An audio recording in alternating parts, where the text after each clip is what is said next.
तो प्रिय छात्रों, यहाँ आप देख सकते हैं लिखा हुआ है कि वह आवरण जो हमें चारों ओर से घेरे हुए है कहलाता है वायुमंडल। आपको याद ऐसे रखना था मेरे बच्चों, यदि हम बाह्य लिखते हैं, क्या लिखते हैं, बाह्य, ठीक, तो बा से अपन याद नहीं रख सकते वायुमंडल, बाह्य आवरण वायुमंडल। आशा करते हैं आपको हमारी बात अच्छे से समझ में आ गई है।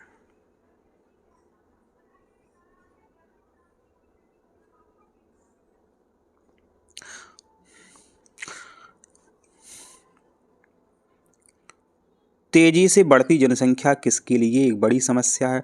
जब ज़्यादा लोग होंगे तो पैसों की कमी आएगी, तो आर्थिक समस्या होगी।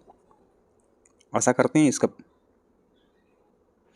मेरे बच्चों, हम आपसे बिल्कुल भी फालतू बातें नहीं करते हैं, तो एकदम सटीक आंसर आपको देते हैं। तो आप वीडियो को लाइक करो, लाइक नहीं करोगे तो अगला वीडियो आप तक नहीं पहुंचेगा। निम्नलिखित में से कौन सा प्राकृतिक रेशा का स्रोत है? नहीं है, प्राकृतिक रेशा का स्रोत नहीं है, माने प्रकृति ने नहीं बनाया है, प्रकृति ने नहीं बनाया है, प्रकृति ने नहीं बनाया है, नहीं बनाया। अपने कई बार बोल देते हैं अपन, नहीं नहीं नहीं हम जी काम नहीं करते, नहीं नहीं नहीं ये उत्तर सही नहीं है। तो इसका आंसर तो यही लिखा है, नायलॉन। नहीं नहीं नहीं, नायलॉन। तो मेरे बच्चों, जो नायलॉन रेशा है, नायलॉन जो रेशा है, यह मनुष्यों ने बनाया है, यह कृत्रिम रेशा है।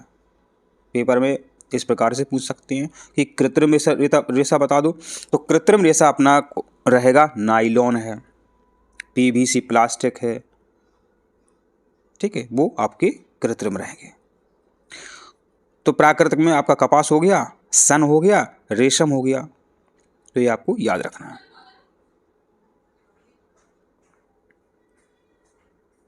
लाइकेन प्रदूषण के सूचक हैं, तो लाइकेन सल्फर डाइऑक्साइड प्रदूषण के सूचक हैं। जहाँ जहाँ मेरे बच्चों सल्फर डाइऑक्साइड का प्रदूषण होता है, वहाँ लाइकेन के पौधे नहीं उगते हैं। तो ये सूचना दे देते हैं कि भाई साहब हम वहाँ नहीं हैं, तो वहाँ सल्फर डाइऑक्साइड का प्रदूषण है, इसलिए हम वहाँ नहीं हैं, हम भग चले यहाँ से। तो लाइकेन किस प्रदूषण के सूचक हैं? सल्फर डाइऑक्साइड प्रदूषण के सूचक हैं।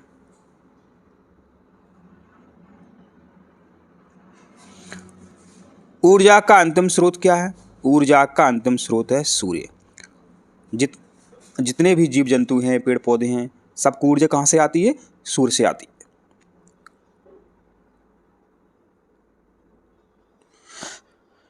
भारत में वृक्षों का आदमी किसे कहा जाता है? तो भारत में वृक्षों का आदमी कहा जाता है सुंदरलाल बहुगुणा को, क्योंकि पेड़ पौधों से चिपक करके मेरे बच्चों इन्होंने पेड़ पौधों को बचाया था, इसलिए भारत में वृक्षों का आदमी सुंदरलाल बहुगुणा को कहा जाता है।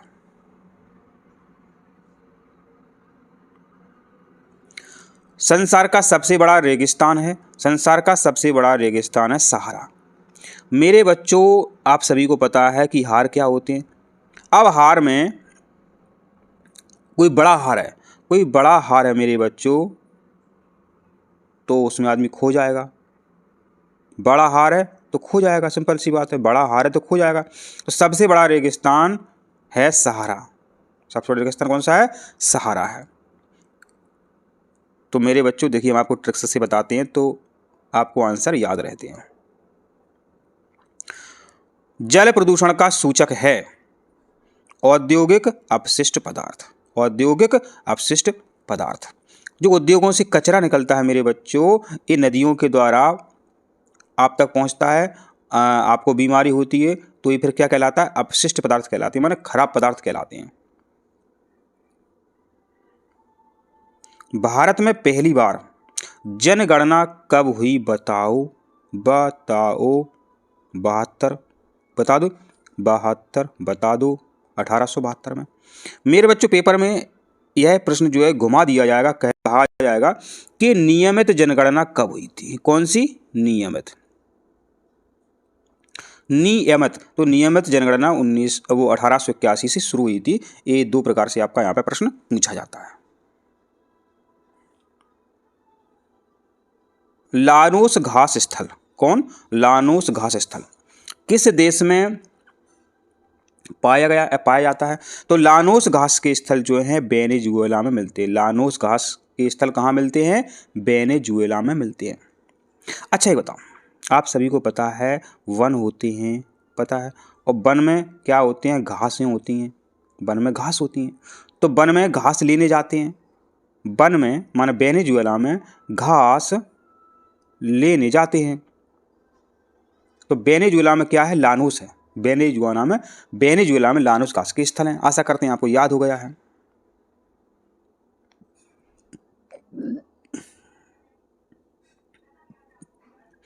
मतलब वन में, किसमें? वन में घास लेने जाते हैं, वन में घास लेने जाते हैं, मतलब वेनेजुएला में लानोस घास स्थल हैं। बोलिए, आपको याद हो गया? याद हो गया आपको। एक बार वीडियो देखोगे मेरे बच्चों, जिंदगी भर आपको वीडियो देखने की आवश्यकता नहीं पड़ेगी, आपको याद हो जाएगा। निवारण और नियंत्रण अधिनियम बनाया गया, यह बनाया गया था 1974 में। अब मेरे बच्चों एक बात बताओ, अच्छा जल पीने की चाहत बोलो सभी की होती है? बिल्कुल होती है। अच्छा जल पीने की चाहत सभी की होती है। चाहत माने याद करोगे आप 74। तो जल प्रदूषण निवारण और नियंत्रण अधिनियम बनाया गया क्योंकि शुद्ध जल पीने की चाहत सभी की होती है। तो 74 में ये बना था। आशा करते हैं आपको याद हो गया है।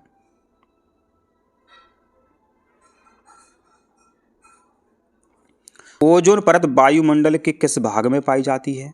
यह समताप मंडल में पाई जाती है। अब मेरे बच्चों एक बात बताओ, ओजोन मेरे बच्चों जो ओजस्वी लोग होते हैं, कैसे होते हैं? जो मेरे बच्चों कैसे लोग होते हैं? ओजस्वी। ठीक है, ओजस्वी जो लोग होते हैं वे मतलब उनका जो ताप है सभी लोगों को समता से देखते हैं, और वे ऐसे नहीं है कि थोड़ी देर में गुस्सा हो जाए, माने अपने तो तुम में बड़ी गर्मी भरी है, माने समता पर रहती है। तो जो ओजस्वी लोग हैं उनमें हमेशा समता रहती है, वे सबको एक नज़र से देखते हैं। इससे अपन याद रख सकते हैं, ओजस्वी लोगों में समता होती है, समताप होता है। तो ओजोन इसी प्रकार मेरे बच्चों जो ओजोन परत होती है वायुमंडल में, ये हानिकारक पराबैंगनी किरणों को अवशोषित कर लेती है। ठीक है, इसलिए इसका नाम रखा गया समताप मंडल। भारत का पहला सौर शहर है चंडीगढ़। अब है राष्ट्रीय मतदाता दिवस कब मनाया जाता है? तो राष्ट्रीय मतदाता दिवस 5 जनवरी को मनाया जाता है। आपको याद कैसे रहे देखिए आप, जब वोट डालने जाते हैं तो मेरे बच्चों आप सभी को पता है पहचान पत्र की आवश्यकता पड़ती है। पहचान पत्र की आवश्यकता पड़ती है जब वोट डालने, सभी को पता है, वोटर कार्ड की, पहचान पत्र की। तो जो मतदाता होते हैं उनके लिए क्या जरूरी होती है? पहचान पत्र की जरूरत होती है। तो पेपर में प्रश्न आएगा कि राष्ट्रीय मतदाता दिवस कब मनाया जाता है? आपको याद रखना है पहचान पत्र की आवश्यकता होती है। पहचान से जाना जाता है वो व्यक्ति। तो पास याद कर लेना 25 और जान से जनवरी। तो 25 जनवरी को राष्ट्रीय मतदाता दिवस मनाया जाता है। प्रश्न है कि विश्व जनसंख्या दिवस किस महीने में मनाया जाता है? तो विश्व जनसंख्या दिवस जुलाई महीने में मनाया जाता है। बताइए विश्व जनसंख्या दिवस कब मनाया जाता है? जुलाई में। और ये डेट पूछ ले में तो 11 जुलाई, डेट पूछ ले में तो 11 जुलाई आपका आंसर सही रहेगा। मध्य प्रदेश का एकमात्र जिला जहां सफेद शेर भी पाए जाते हैं, सोचो, तो सफेद शेर भी पाए जाते हैं रीवा में। अब इतना याद नहीं रख सकते हो, सफेद अपन शेर भी, पहचान भी, कभी भी को अपन बी बोल देते हैं, शेर भी। तो ये देखिए यहाँ लिखा होगा रीवा। तो मध्य प्रदेश का एकमात्र जिला है अपने मध्य प्रदेश में रीवा, जहाँ सफ़ेद शेर पाए जाते हैं। और मुकुंदपुर व्हाइट सफारी नाम है उस का जहाँ सफ़ेद शेर मिलते हैं, Mukundpur white tiger safari. Bharat का संविधान अंगीकृत किया गया था।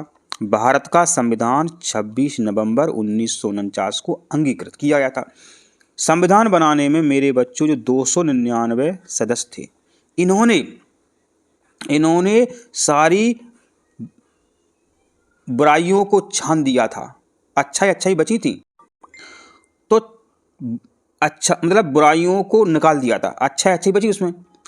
तो छाना, तो संविधान कैसे बना? अच्छी बात है छान करके बना, अच्छी बात है छान करके बना भारत का संविधान। सबको समता का अधिकार है। भारत का संविधान कब अंगीकृत किया है, ऐसा प्रश्न आएगा तो आपको ध्यान आ जाएगा अच्छी बातें छानी गई उसमें, अच्छी बातें छानी गई।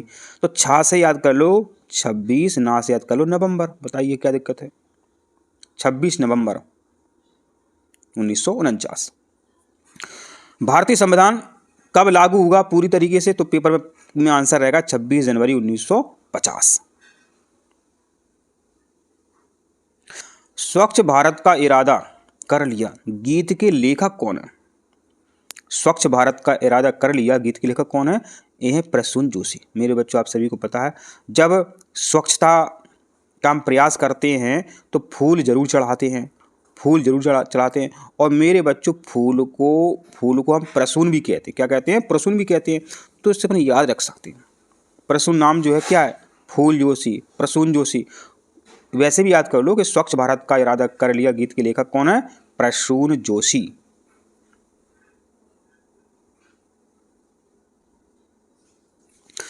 चौदह वर्ष से कम आयु के बच्चों से खतरनाक उद्योगों में काम करवाना किस अधिकार का हनन है? किस अधिकार का हनन है? शोषण के विरुद्ध अधिकार। हमारे संविधान ने दिया है 6 अधिकारों में एक अधिकार दिया है शोषण के विरुद्ध अधिकार। तो 14 वर्ष से कम बच्चों को फैक्ट्रियों में काम नहीं करवा सकते हैं। ये बच्चा कोर्ट में जा सकता है। भारत में सर्वाधिक जनसंख्या वाला राज्य कौन सा है? उत्तर दीजिए। उत्तर दे दो, उत्तर प्रदेश। तो भारत में सर्वाधिक जनसंख्या वाला राज्य उत्तर प्रदेश। एक ऐसा प्रश्न आ गया कि भारत में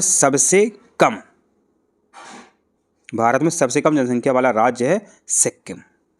कौन सा? सिक्किम। अब मेरे बच्चों कैसे याद रखोगे आप? एक अच्छी ट्रिक्स बताते हैं। याद करना उसी से पूछो।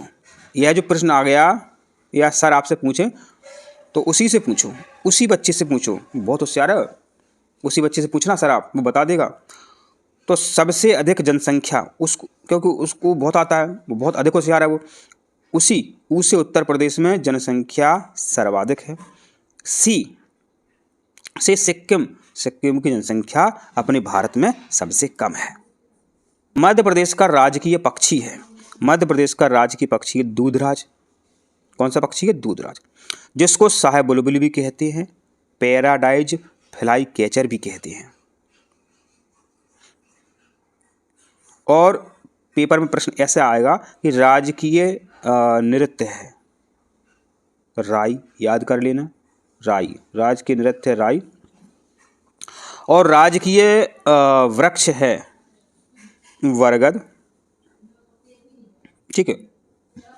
राजकीय पुष्प है लिली। ठीक है, राजकीय पुष्प है लिली। राजकीय पशु है बारहसिंगा। याद कर लो। लघु ज्वार कब आता है? अष्टमी को आता है। याद कैसे हो? तो मेरे बच्चों गणित में आपने यह कभी सुना है?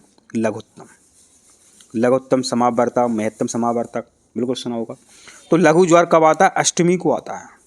यदि आपने लघुत्तम याद कर लिया तो याद आ जाएगा उत्तर आपको। लघुत्तम माने लघु ज्वार कब पड़ता है? लघुत्तम लघु ज्वार पड़ता है अष्टमी को।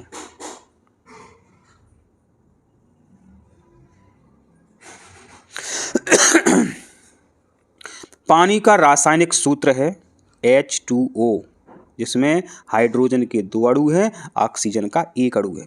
यहाँ पेपर में एक प्रश्न और, भारी जल का रासायनिक सूत्र कभी पूछ ले में तो बता देना D2O। तो D2O जो है मेरे बच्चों भारी जल का रासायनिक सूत्र है, जबकि सिंपल पानी का सूत्र क्या है? H2O।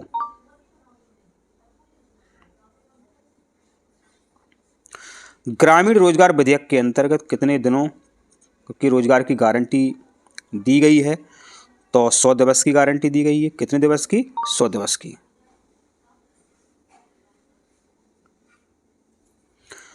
निम्न में कौन सा नगर मोटर निर्माण के लिए जाना जाता है?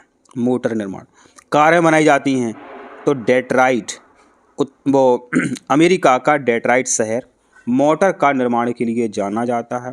पेपर में प्रश्न आ जाएगा कि मध्य प्रदेश का कौन सा शहर डेट्राइट कहलाता है, तो आपका आंसर पता क्या रहेगा? मध्य प्रदेश का पीथमपुर शहर भारत का डेट्राइट कहलाता है, क्योंकि अपने मध्य प्रदेश के धार जिले में पीथमपुर है, यहाँ भी मोटर कार से संबंधित वाहन बनाए जाते हैं, उनके पुर्जा भी बनाए जाते हैं।